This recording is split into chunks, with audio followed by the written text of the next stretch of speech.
Eu fico interessado em entender como que foi o processo para que existisse essa pressão popular para a abolição acontecer, entendeu? Uhum. Porque, obviamente, que era o certo a se fazer, né? Ninguém discute isso. Mas o como aconteceu, que para mim é interessante. Muita gente fica atribuindo, a princesa Isabel lá assinou o não Ou a sei o quê. pressão inglesa e tal, porque queria transformar os escravos em consumidor, que é dírico, né? Mas muita gente fala isso. Mas, na verdade é o seguinte, imagina, esses dias eu estava conversando com os meus alunos, imagina o seguinte, você nasce num país em que a paisagem é aquela, você vê pessoas que são escravas e pessoas que são livres. Os escravos são parte da paisagem da coisa, então você vê aquilo. Então, a gente fazer um esforço de imaginação, né, de pensar isso, falar, não era. Quer dizer, era o natural aquilo lá. Então as pessoas não passavam muito pela cabeça das pessoas que aquilo era errado. Né? Demorou até isso começar a se espalhar, assim, pô, pensando bem, né? Uma pessoa ser dona da outra e tal. Então, é claro, a Bíblia dava muita.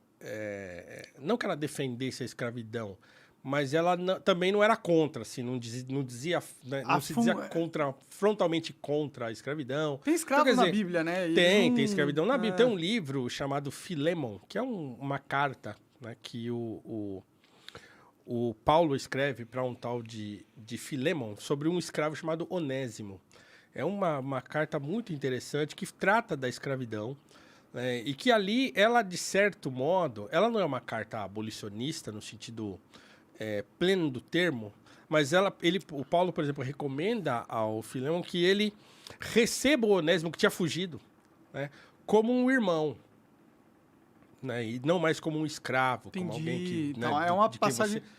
Então, de certo modo, ele defende ali que essa relação escravo-senhor acabasse entre os dois, né, apesar do Filemon ainda continuar trabalhando pro Onésimo e tal. Então, tem lá um lance interessante de entender na carta. Mas, enfim, a Bíblia não tem nenhum momento que ela é abolicionista, assim, digamos assim, né? Então, claro que... Explicitamente. Explicitamente. Então, é claro que dava margem para as pessoas sustentarem a escravidão até usando o texto bíblico. Então, quer dizer, dentro do modelo mental que se tinha e da imaginação moral da época, então não era natural pensar que era errado você ter uma pessoa como sua serva sem ganhar salário. Sim. Então, imagina assim, né? Porque essa coisa do salário é moderna, certo? Então, quer dizer, antes era feudal, que era a mesma coisa, uma relação de servidão igual, Sim. né? Antes do feudalismo era ainda pior. Então, quer dizer, era aquelas monarquias absolutistas, que todo mundo era súdito, e o cara plantava lá, agricultura de subsistência e tal. Então, quer dizer, o pobre sempre teve uma relação servil com o poder. Né? Então, essa é a verdade. Sempre, desde, né, tempos imemoriais. Então, quer dizer, quando chega ali... Até no Antigo Egito, né? Se for para tudo, pensar. se Assim. dá para trás, vai embora. Não tem como saber que se um dia existiu um mundo em que a relação não existisse esse tipo de relação servil, porque eu falando como um cristão, como alguém que acredita no texto bíblico, isso é fruto da queda do ser humano e tal. Então tem uma discussão teológica por detrás disso. Mas o fato é que quando chega ali no contexto do começo da modernidade, é que essas discussões começam a aparecer. Então, a Revolução Francesa vai ser um grande impulsionador disso, mas não só. Mesmo porque, mesmo dentro do cristianismo, tinha muitos padres e teólogos que eram contra a escravidão. Ah, Então, sei entendi. lá, William Wilberforce, lá na Inglaterra, né, o John Wesley. Então, tem um monte de teólogos e padres e pastores e tal que vão lutar contra a escravidão, partindo do princípio que, não, todo mundo Igual e livre, livre, igual, né? né, perante Deus e tal. Então, esse troço é errado. Mas o motor da modernidade vai ser a Revolução Francesa. Pode crer. Então, as pessoas começam a pensar nisso. Falam, pô, peraí, mas é verdade, né? Então, pô, todo mundo é livre, então não é certo que essa pessoa, né, trabalhe e que trabalhe para comer e que não tenha direito de nada, né? E seja uma espécie de prisioneiro desse. Então, aí começa a discussão acontecendo. E aí, como é que isso ganha a consciência das pessoas? Então, que é a pergunta que você fez, né? Então, o movimento abolicionista foi um troço tão genial e que veio pelas mãos do Rebouças, do José do Patrocínio, que era um jornalista negro genial também da época, do Joaquim Nabuco, que era um intelectual e filho de um político já, um sujeito já de classe alta, o Visconde de Toné, que era um outro também já aristocrata da época, mas que era um cara muito ligado às artes. O pai dele era um pintor, foi um pintor famoso aqui no Brasil e tal. Uma família francesa que veio para o Brasil. Ferreira de Menezes. Então, quer dizer, juntou lá um pessoal todo, né, mas encabeçado, sobretudo, por Nabuco, Rebouças e Patrocínio. Esses três foram a linha de frente do movimento abolicionista. Então, eles se conheceram, se juntaram e falaram, vamos fazer barulho desse troço. E vamos impulsionar a abolição. A primeira vez que o Rebouças tem que ele se dá conta de que era preciso lutar contra a escravidão, ele faz um registro no diário dele. Na verdade, assim, também não é querendo dizer que quando ele pensou nisso pela primeira vez, mas o primeiro registro que ele faz, e o Rebouças, ele tem diários dele volumosos e Dá tal. pra achar na internet essas paradas? Não dá. O volume do diário de textos reunidos, porque não é o diário, não são os diários todos, né? Uhum. Então tem um volume dos diários dele que se acha em sebo por um preço absurdo. Às vezes aparece assim, né? Que absurdo, isso aí tinha que estar que ter na Wikipedia, sei lá. Exatamente, tinha que ser disponível, mas não tem. O Agricultura Nacional, que é a obra dele sobre a reforma agrária e tal, e o pós-abolição, vai ser republicada agora. Acho que pela edição do Senado. Então, o fato é que esses caras... E o primeiro registro que ele faz no diário dele sobre isso é em 1867. Então, quer dizer, né, 15 Tempão anos atrás. antes. Tempão atrás da abolição, antes da abolição. 20 anos antes, né? Então, que ele fala, olha, li os evangelhos de Lucas e Mateus e orei a Deus, né? E rezei pedindo para Deus me ajudar em como resolver o problema do elemento servil no Brasil. Então, ele faz esse registro no diário dele. Nossa, 20 anos antes 20 anos de ele conseguir, né? Entre aspas. Aí ele tem uma experiência muito ruim de racismo nos Estados Unidos. Ele vai para lá e lá ele não pode entrar nos lugares, não pode tomar banho, não pode dormir no hotel. Era fodida, né? Aí ele fala, caramba, ele registra isso no diário, que ele não pôde entrar nos lugares, não pôde tomar banho, passou 2 dias sem comer, sabe, essas loucuras. Caralho. Aí ele volta pro Brasil e fala, chega, agora vamos resolver isso aqui.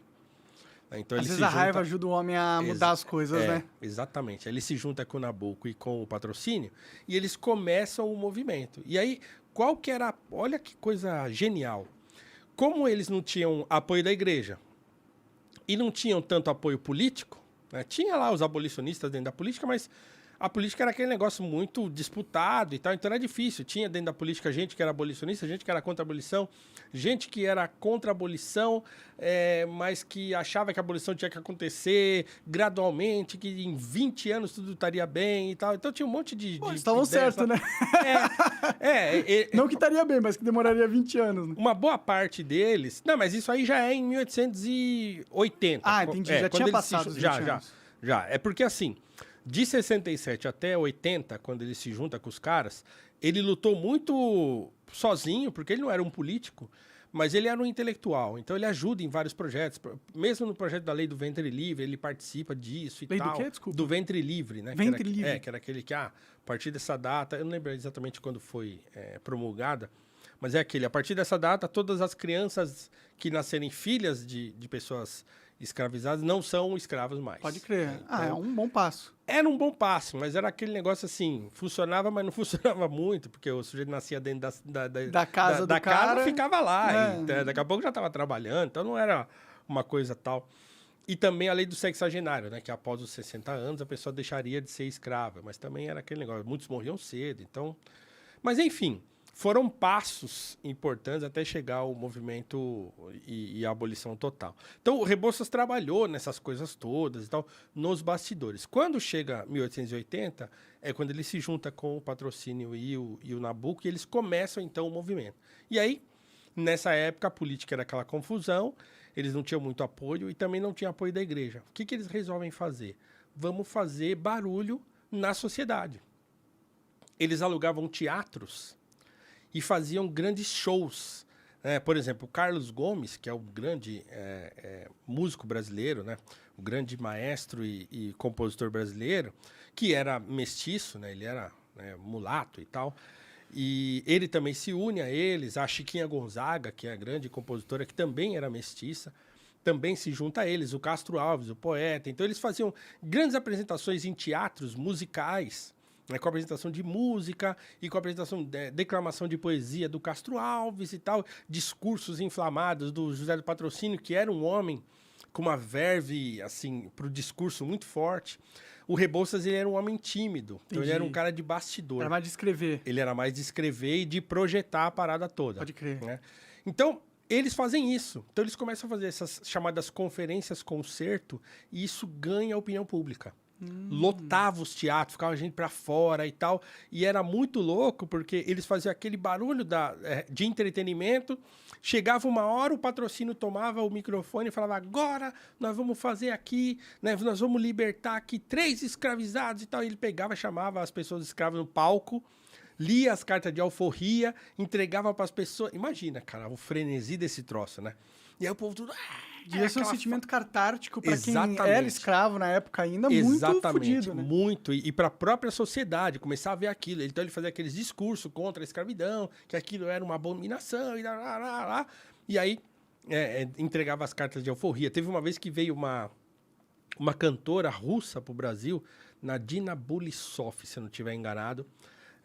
E ela vem para o Brasil, eles aproveitam a presença dela no Brasil, por quê? Porque o Castro Alves tinha uma ópera que nunca foi encenada ainda, não deu tempo de ser encenada ainda, porque a abolição veio antes, mas chamava O Escravo, um negócio assim, acho que era isso, O Escravo. E ela também ela veio para cá para apresentar Aida, que é uma ópera do Verdi que fala sobre a escravidão no Egito.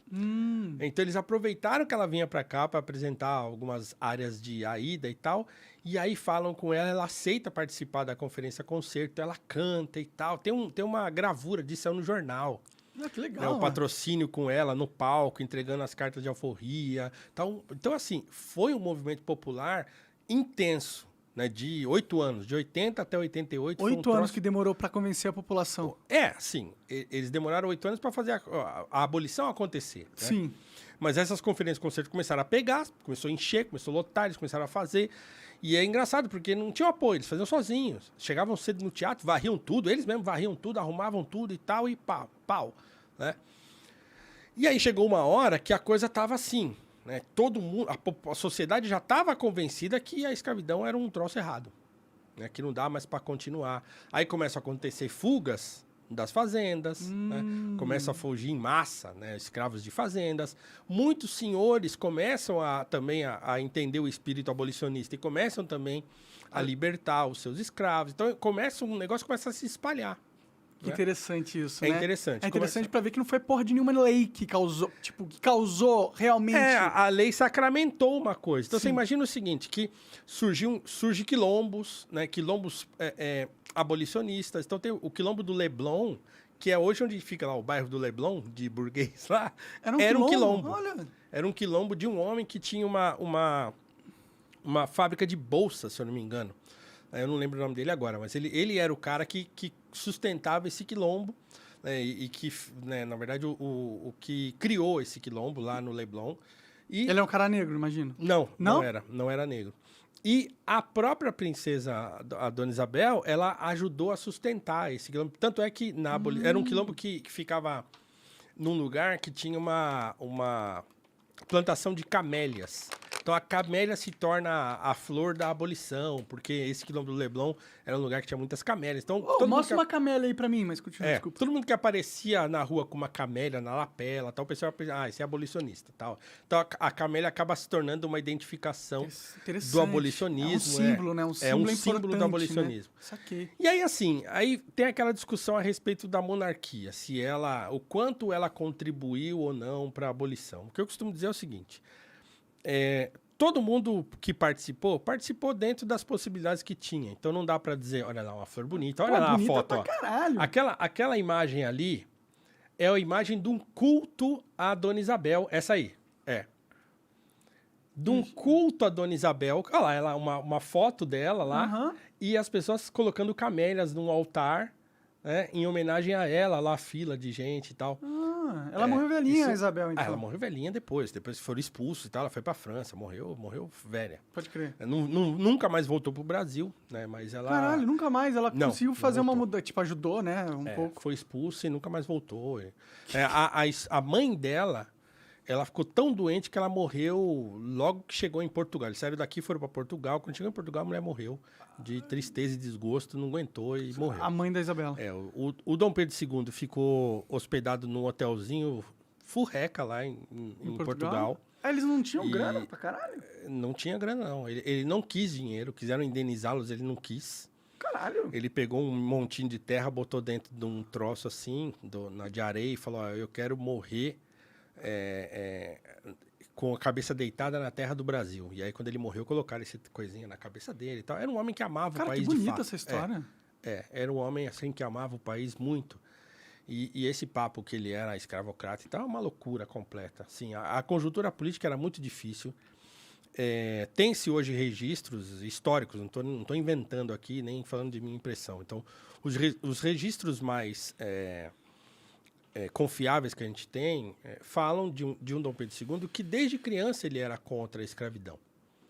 É que ele assume o trono cedo, com 15 anos. Então, imagina assim, que ele assume em 50, se eu não estou enganado, e a abolição acontece em 88. Então, quer dizer, ele tinha 15 anos. Quantos anos ele tinha quando a abolição aconteceu? Né? Uns 50 e pouco. Então, ele era jovem, né? Então, a primeira vez que ele se manifesta contra a escravidão publicamente, numa fala do trono, é entre 67 e 68. Então, quer dizer, ele era novinho pra caramba quando ele ia... E com 15 anos, você chega no poder, você não tem o poder de verdade, Exatamente. Né? Então, imagina quanto tempo demorou até as coisas começarem a vir pra mão dele de fato. Sim. Né? Porque tinha regência e tal, até as coisas começarem... Né? Ele fala, não, agora é comigo mesmo e eu sei o que eu tô fazendo e tal, né? Ficou ainda muito tempo gente ali tutelando ele, tentando controlar o que ele fazia, eu pensava. Mas sabe-se que ele assume o trono e liberta lá os escravos que eram os escravos pessoais dele, ele alforria todos. Legal. E aí tinha uns escravos chamados escravos da coroa, que era uma situação mais difícil, porque eram escravos que para você poder alforriar, você tinha que submeter a um projeto de lei, aquela coisa assim, como se fosse constitucional, tinha que fazer uma emenda à Constituição, uma burocracia desgraçada. E aí o que ele fazia? Ele pagava salário para esses escravos caras, e os filhos deles estudavam, ele bancava os estudos. Ele, não o Estado, ele bancava. Com o tesouro da monarquia. Com o dinheiro dele próprio. Sim. Né? E, então, assim, mas era muito difícil. E ele também tinha uma personalidade não dada a conflitos. Então, quer dizer, a gente sempre fica dessa. Demorou muito, foi o último país das Américas a acabar com a escravidão. Claro, foi. Poderia ter acontecido antes? Poderia. Ele demorou muito para tomar decisão? Demoraram. Então, a gente pode fazer essa crítica. Sim, mas você mesmo estava contando a história do engenheiro lá, qual que é o nome? Eu sou muito ruim com o nome. Rebouças. Do Rebouças. Sim, o Rebouças era amigo da família imperial. Sim, e ele foi para os Estados Unidos, ele estava acostumado com a rotina do Brasil, e ele foi para lá, e apesar dos Estados Unidos ter abolido mais rápido, o racismo lá era maior, pelo menos pela história que você me contou dele. Era muito pior do que no Brasil. Apesar de ele ter sofrido racismo aqui, ele registra... Ele foi boicotado muitas vezes na sua carreira de engenheiro por isso. Então, tem um registro no diário dele que ele fala, por exemplo, os únicos que me apoiaram na minha carreira de engenheiro foram Dom Pedro II, o imperador, e como é que fala? O Mauá, o Barão de Mauá. Ah, caralho. Que ajudou, foi sócio dele numa empresa e tal, e não sei o que, ajudou ele com grana. E o Dom Pedro II. O Dom Pedro II era amigo pessoal dele. Tanto é que quando a família imperial é expulsa, ele vai junto. Ah, é? O Rebouças foi embora junto com eles. Falou, não, eu não fico aqui. Não fico nem um minuto a mais. Entrou no navio e foi embora com eles. E aí foi para Portugal com eles. E de Portugal ele foi para... se eu não me engano, ele foi para França. E depois foi para Ilha da Madeira. Foi para África. Ele foi para Angola. Ele tentou ajudar lá em Angola. Porque ele falou, agora, já que o Brasil é um país do passado, eu vou tentar... acabar com o regime, os escravistas que existem no continente africano. Pode crer. Nossa, ele vai para Angola, cara, difícil. É sério, e ele foi para Angola com essa intenção de ajudar a acabar com a escravidão lá, de construir um projeto lá com os governos de lá e tal. Ele foi nessa pira. Ele teve algum sucesso nisso? Não teve muito sucesso, né? Porque, né, lógico. É muito difícil, né? Mas aí ele se desilude muito com tudo e ele vai parar em Funchal, na Ilha da Madeira. Tem um bom vinho, inclusive, lá. O vinho da Ilha da Madeira. É muito bom. Um vinho que parece um licor. Então, ele vai para lá e lá ele morre. Então, ele vive lá alguns anos mais e começa a adoecer. Ele nunca mais volta ao Brasil, as pessoas oferecem emprego para ele aqui, ele não volta, o Estado oferece emprego para ele, público, ele fala, eu não vou pegar dinheiro desses caras, mas nunca que eu vou aceitar dinheiro desses caras, dos caras que acabaram com o país, né? Tem uma carta do Nabucco para ele, que o Nabucco falou assim, se você visse o que fizeram com o Brasil, porque o Nabucco ficou, e aí o Nabucco foi para os Estados Unidos, e aí de vez em quando vinha para o Brasil e tal. Então, ele ainda teve algum contato. O Rebouças foi embora e não teve mais. Mas ele manteve correspondência com muitas pessoas. O que fizeram com o Brasil? A República acabou com o Brasil, né?